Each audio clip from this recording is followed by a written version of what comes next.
며칠 전에 한국에서 들려온 비보가 있었는데요. 서울시장이었던 박원순 씨가 스스로 목숨을 끊는 그런 비보를 접하였습니다. 평소에 공인으로서 많은 사람들에게 존경을 받고 저 역시나 그의 훌륭하고 정의로운 목소리에 동의하고 좋아하던 사람이었는데 정확하게 모르지만 스스로 여러 가지 일들로 인하여 목숨을 내려놓은 것 같습니다.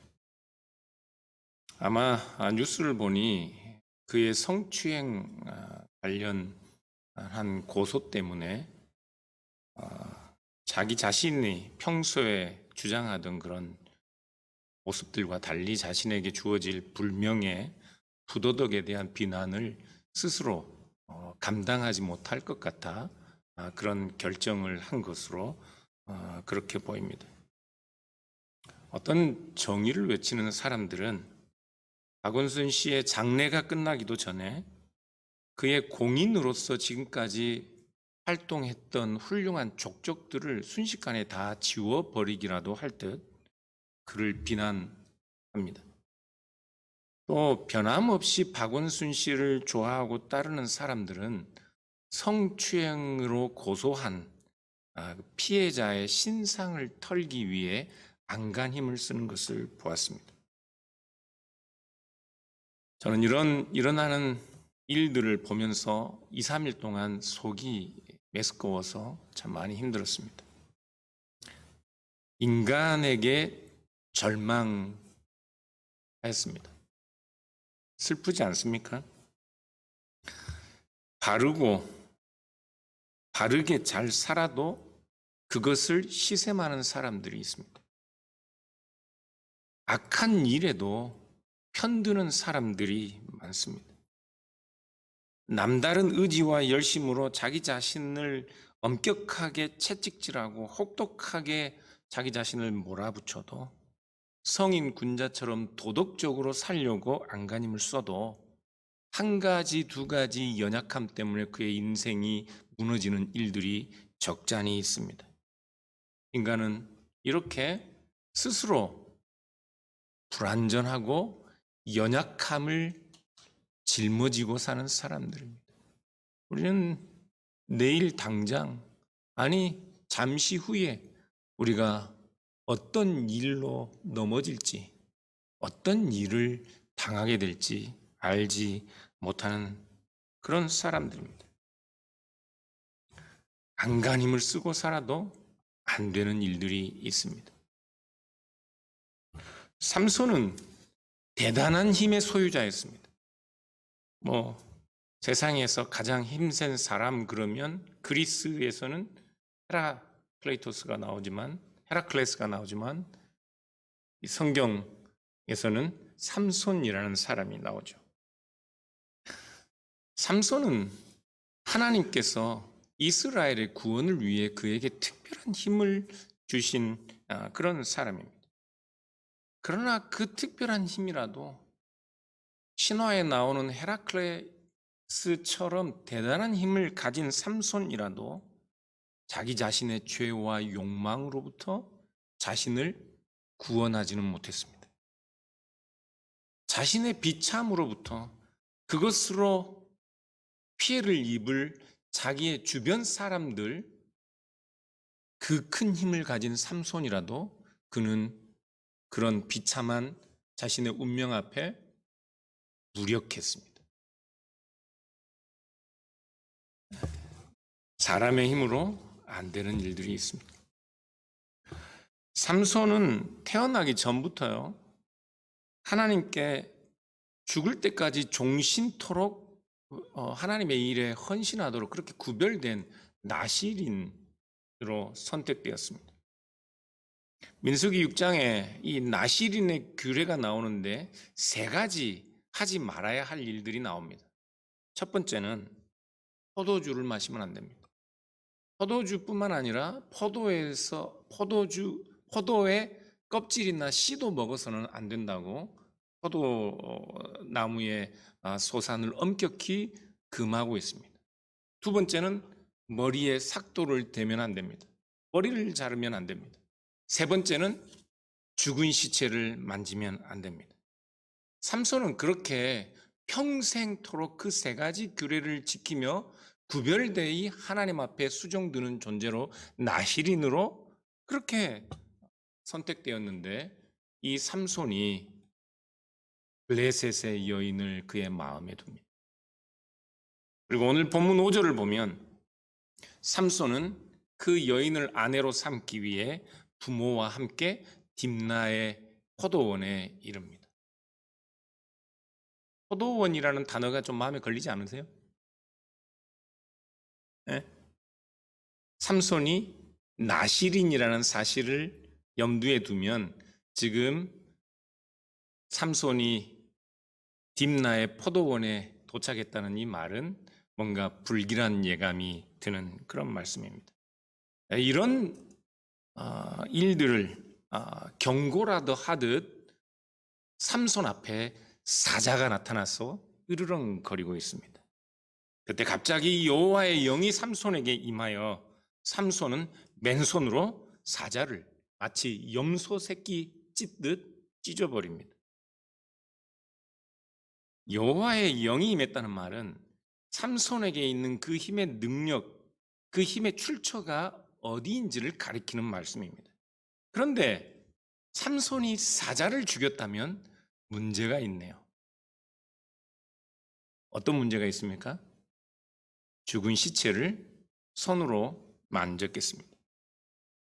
그래서 6절에 보시는 것처럼 삼손은 자기가 행한 일, 사자를 죽여서 나실인의 규례를 어기게 된 것을 부모에게 말하지 않습니다. 사자를 죽이고 그 시체를 만짐으로써 그가 나실인 규례를 어기게 된 것을 그도 알기 때문이죠.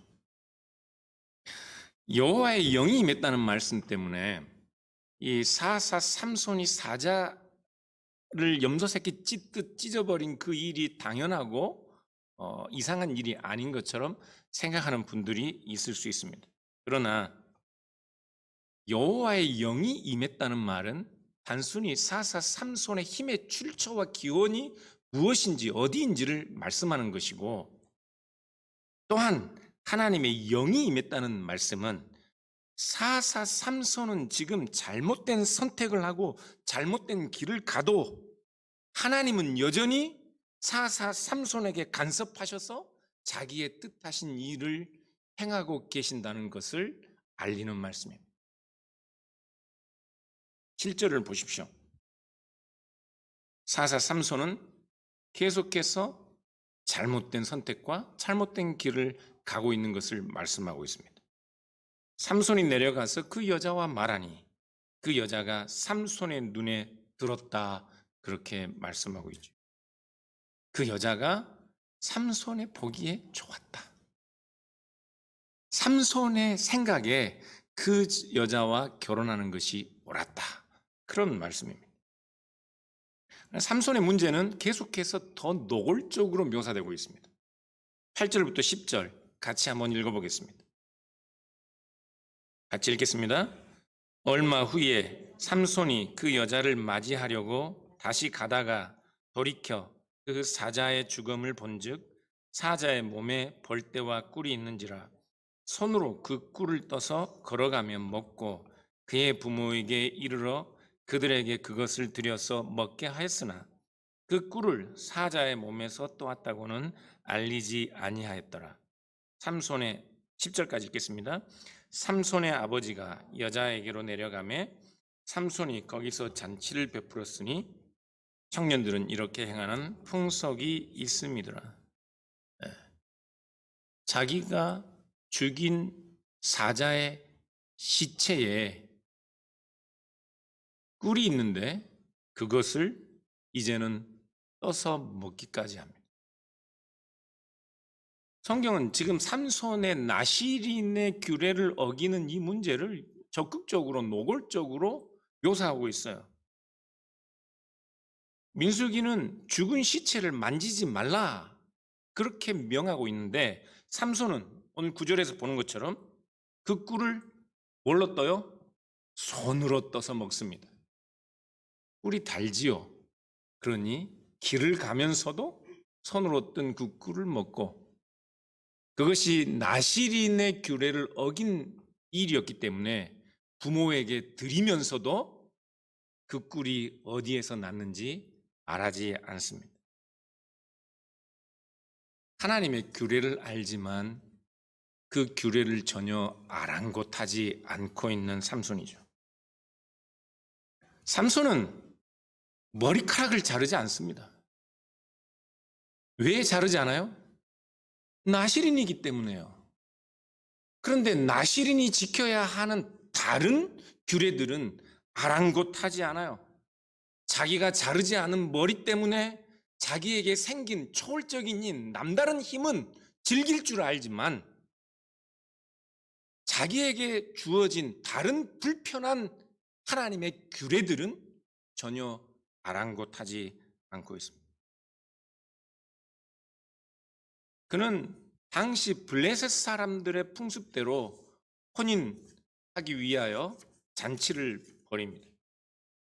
그리고 이 신부집의 사람들은 삼손 때문에 블레셋 장정 30명을 불러서 삼손의 친구로 삼고 함께 축하하며 잔치를 치르게 합니다.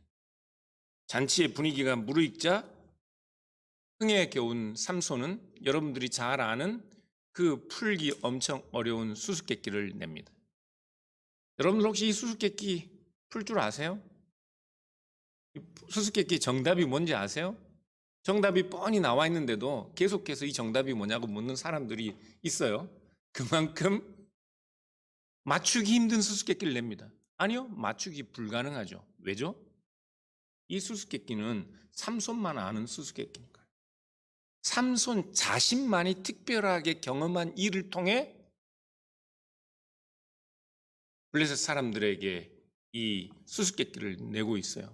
어떤 생물학자라도, 어떤 과학자라도, 어떤 동물학자라도 이 수수께끼를 맞출 수 없습니다.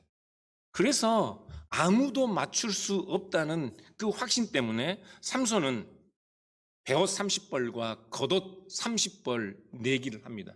무슨 옷 30벌이니까 뭐 별로 아니겠지. 고대 사회에서는 이 정도면 상당한 액수가 됩니다. 그런데 이 수수께끼 때문에 심각한 일들이 일어납니다. 15절부터 17절 한번 같이 읽어보겠습니다. 같이 읽겠습니다. 일곱째 날에 이르러 그들이 삼손의 아내에게 이르되 너는 내 남편을 꾀어 그 수수께끼를 우리에게 알려달라 하라.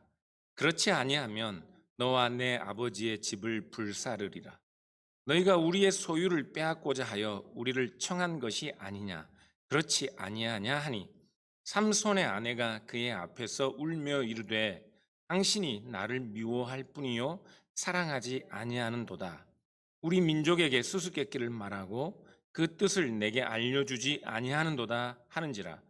삼손이 그에게 이르되 보라 내가 그것을 나의 부모에게도 알려주지 아니하였거든 어찌 그대에게 알게 하리요 하였으나 7일 동안 그들이 잔치할 때 그의 아내가 그 앞에서 울며 그에게 강요하므로 일곱째 날에는 그가 그의 아내에게 수수께끼를 알려주매 그의 아내가 그것을 자기 백성들에게 알려주었더라. 이름에 삼자가 들어가는 사람들은 여인의 눈물에 엄청나게 약합니다. 저도 결혼해서 제 아내가 제 앞에서 눈물 한 방울만 흘려도 그냥 어쩔 줄을 몰랐는데 삼손도 그런 사람입니다. 블레셋의 청년들은 자신들의 재산을 잃을 것 때문에 급기야 이제 잔치집의 주인공인 삼손의 아내를 협박하기 시작합니다. 7일 안에 수수께끼의 답을 알아오지 않으면 너와 내 아버지의 집을 불살라 버리겠다. 삼손의 아내는 삼손 앞에서 자신의 목숨을 잃게 될 것에 대한 두려움 때문에 또 자신을 돌아보지 않는 삼손 때문에 일주일 동안 웁니다. 울어요. 우리 인생이 그래요. 살다 보면 안 울고 못 베기는 인생들이 있습니다. 안 울고 못 지나가는 때가 있어요. 이런 시간들, 이런 비참한 상황에서 과연 우리를 위로하고 건져낼 참된 위로와 능력자가 누구일까요? 삼손처럼 큰 힘을 가지면 구해낼 수 있을까요? 어떠세요? 사자라도 어린 염소 새끼처럼 찢어버리는 삼손의 힘이라면 이런 심각한 위기도 잘 넘기고 자기 아내도 구해낼 수 있지 않을까요? 어떻습니까? 이 정도의 힘을 가지면 충분히 그럴 수 있어야죠.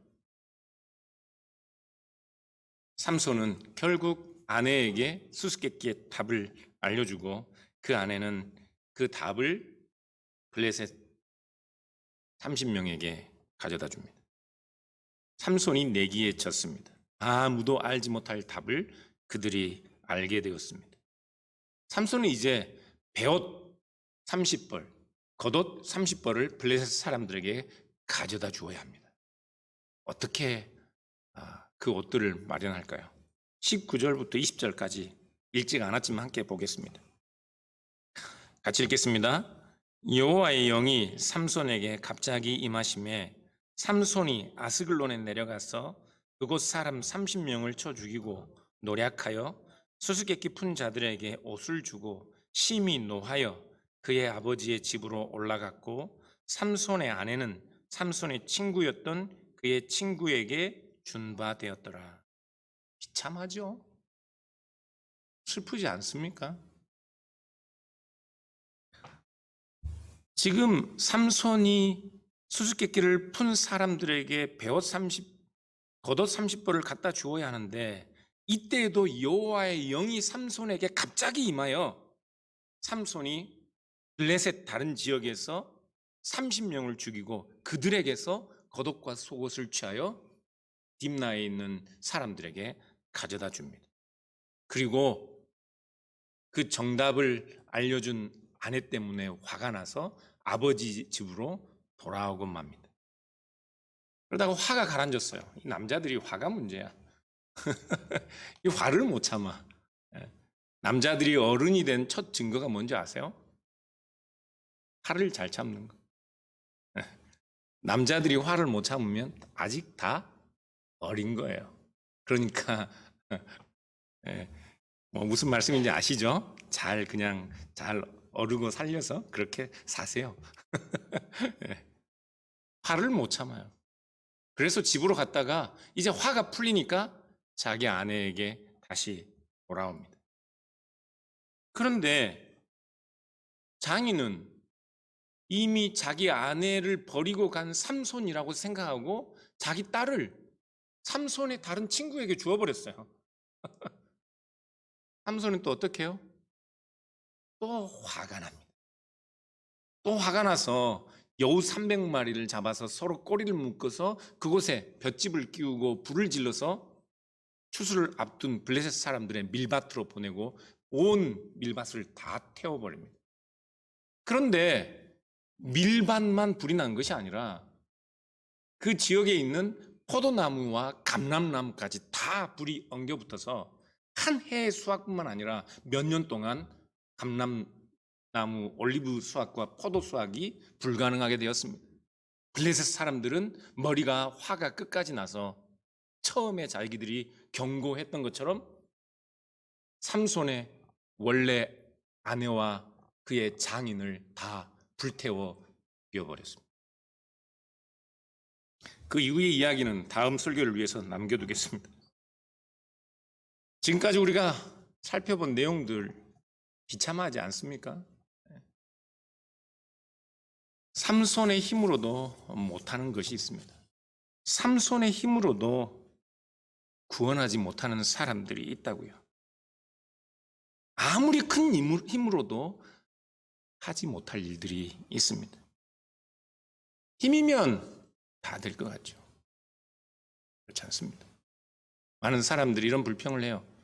내가 좀 더 배웠더라면, 내가 좀 더 좋은 집안에 태어났더라면, 내가 좀 더 많이 가졌더라면, 내가 좀 더 건강했더라면.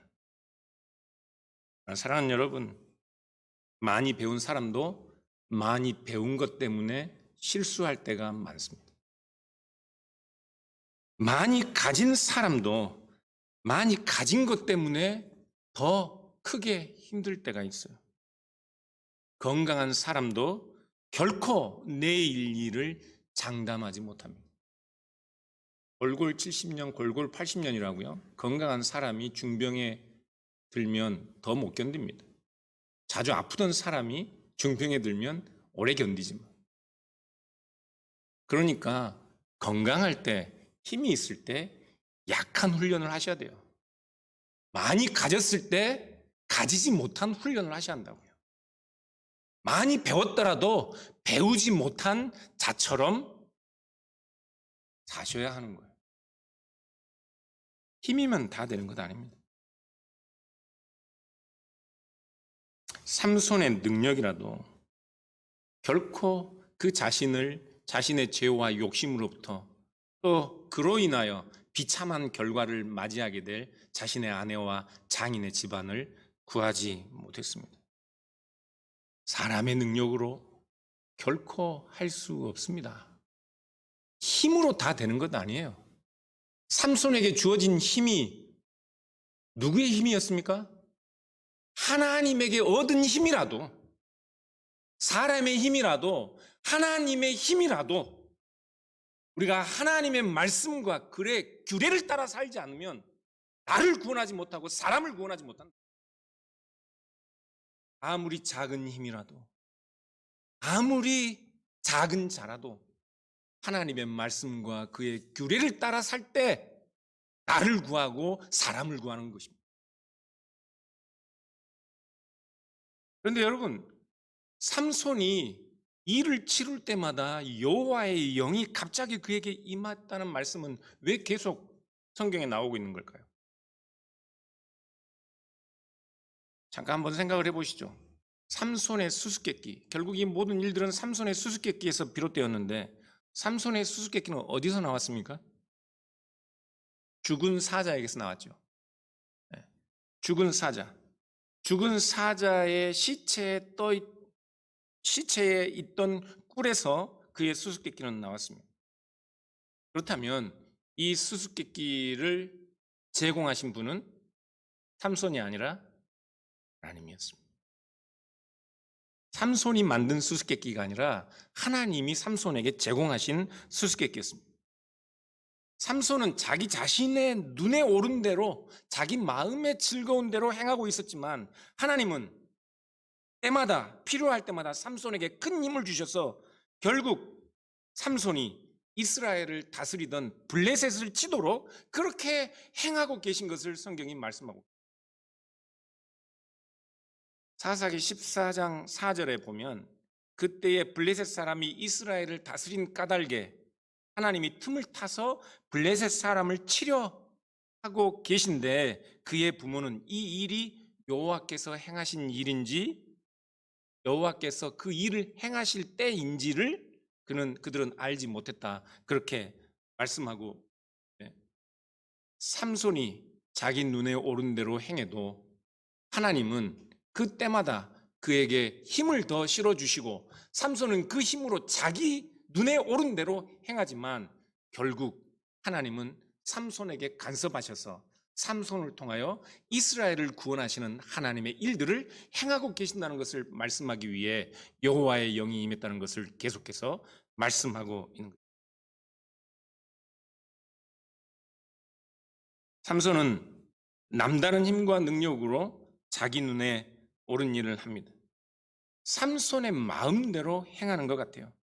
삼손의 생각대로 그에게 있는 힘을 가지고 하나님께서 주신 힘으로 그가 행하지만 그러나 결국에 하나님은 삼손을 통하여 자기가 뜻하신 일을 반드시 이루시는 분이십니다. 그것을 말씀하시는 것이 여호와의 영이 임했다 하는 말씀입니다. 사랑하는 여러분, 우리 스스로는 자기 자신도 구원할 수 없습니다. 우리가 아무리 큰 열심을 갖고 아무리 의로운 생각을 하고 의로운 성품을 가져도 아무리 큰 힘을 가져도 우리 스스로는 우리 자신들을 구원할 수 없습니다. 우리가 아무리 큰 힘을 가져도 우리가 하나님을 경외하고 그의 말씀과 법을 사랑함이 없으면 하나님이 주신 힘이라도 그 힘이 오히려 우리에게 올무가 됩니다.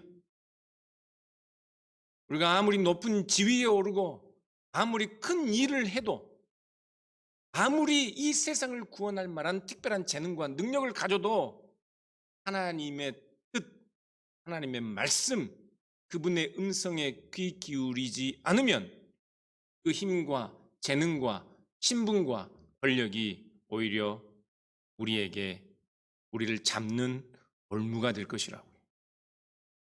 그렇기 때문에 사랑하는 여러분, 우리에겐 삼손의 힘이 필요한 것이 아니라 하나님의 위로와 하나님이 우리의 소망이라는 사실을 아는 지식이 필요한 것입니다. 인간의 마음속에는 어느 누구도 자유롭지 못한 죄의 늪이 존재합니다. 어느 누구도 예외가 없습니다. 그래서 예수 그리스도가 오신 것입니다. 세상에 가장 힘센 삼손이라도 그리스도가 없으면 자기 자신을 구원할 수 없습니다. 욥처럼 의로운 사람도 그리스도가 없으면 자신을 구원할 수 없습니다. 솔로몬처럼 지혜로워도 그에게 그리스도가 필요한 것은 누구나 모든 인간에겐 그의 마음속에 스스로 해결할 수 없는 죄의 늪이 있기 때문에 그렇습니다. 그렇기 때문에 사랑하는 여러분, 우리 인생에 우리 자신들이 참된 능력이 될 수 없어요. 우리 자신들이 위로를 줄 수 있는 존재들이 못 됩니다. 우리는 가시덤불처럼 엉긴 죄 가운데서 나고 그 죄 가운데 살며 그 죄 가운데 죽습니다. 그럼에도 불구하고 우리 안에 이런 죄가 만연함에도 불구하고 세상을 보면 세상엔 여전히 선이 있습니다. 세상엔 공의가 있는 것 같아요. 정의와 평화를 이 세상에 갈구하는 사람들이 있는 것 같습니다.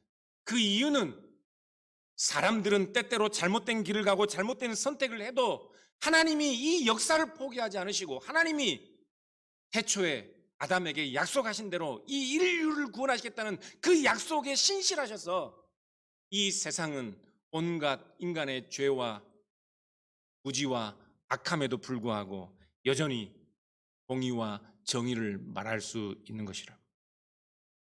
그렇기 때문에 우리에게 참된 위로와 참된 능력과 참된 소망은 오직 자기 약속에 신실하신 여호와 하나님 한 분뿐이십니다. 살다 보니 여러분 위로가 필요합니다. 여기 앉아 계신 어느 분이라도 위로가 필요하지 않은 사람이 어디 있겠어요? 그렇지 않습니까? 그런데 우리의 참된 위로는 여러분들이 생각하는 그런 곳에 있지 않습니다. 삼손처럼 큰 힘, 그 용맹함, 그 건강함, 솔로몬 같은 지혜, 아니요. 참된 지혜, 참된 위로는 우리를 위하여 자기 몸을 버리신 예수 그리스도, 그 아들을 내어주신 하나님 아버지에게 있습니다. 이사야 선지자는 이스라엘의 구원의 때를 내다보며 이렇게 말씀합니다. 너희 하나님이, 이사야 40장 1절 2절인데요. 너희 하나님이 가라사대 너희는 위로하라, 내 백성을 위로하라. 너희는 정답게 예루살렘에 말하며 그것에게 외쳐 고하라. 그 복역의 때가 끝났고 그 죄악의 사함을 입었느니라. 그 모든 죄를 인하여 여호와의 손에서 배나 받았느니라 할지니라. 이사야 선지자가 이 말씀을 선포하고 있는 때는 이스라엘이 바벨론 포로로 잡혀가 있던 때입니다.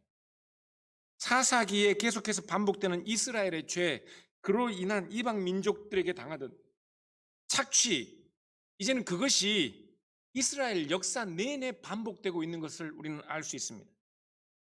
그로 인해 이스라엘은 나라에서 쫓겨나고 하나님이 주신 땅에서 쫓겨나고 다른 이방 나라의 포로로 잡혀가 있는 그런 신세가 되었습니다. 바로 그때 하나님이 이사야 선지자에게 위로의 말씀을 주시며 이스라엘이 죄 사함을 받을 때가 다가오고 있다, 그렇게 말. 이스라엘이 바벨론 포로 상황 가운데 있을 때 이사야 선지자는 그들이 죄 사함을 받을 때가 있다라고 위로의 말씀을 전하며, 이스라엘의 이야기가 단순히 이스라엘의 이야기가 아니라 이 세상에 바벨론 포로 당하고 있는 것 같은 비참한 인생을 사는 모든 사람들, 우리의 죄와 우리의 비참 때문에 슬피 울며 이 인생을 살아야 하는 모든 사람들에게 우리가 죄 사함을 얻을 때가 있다, 그렇게 위로의 말씀을 전하고 있다. 이스라엘의 이야기가 더 이상 이스라엘의 이야기가 아니라 우리 모든 사람들의 이야기라고 선언하고 있는 것입니다.